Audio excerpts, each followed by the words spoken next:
Hi there, welcome once again to Dukascopy TV. I'm Ben Jones. Ahead of the Euro area GDP release tomorrow, I have Maxime Alimi on the line to give us his insight into the Euro area.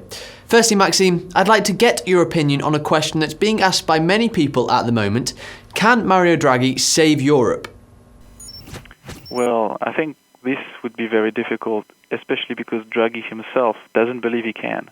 I think one of the main messages he's come across with in recent weeks has been that monetary policy alone cannot solve every issue, and that there is a need for coordination between monetary policy, fiscal policies, and especially structural reforms.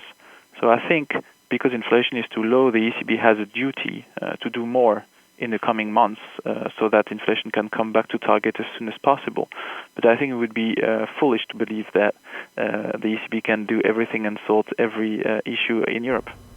Now, tomorrow brings a busy day of data for the Euro area. First up, I'd like to discuss the inflation rate. It's hovered close to 0.4% for a while now.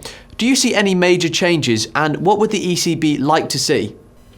So in terms of the outlook for inflation, we're expecting inflation to remain broadly stable at current levels, so probably around 0.5% for the next few months, and maybe a mild pickup in early 2015 as core inflation does improve a little bit.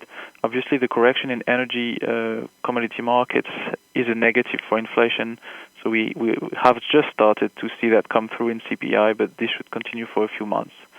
In terms of the ECB, obviously this is not good for the ECB because it means that the period of below target inflation will probably be even longer than previously expected.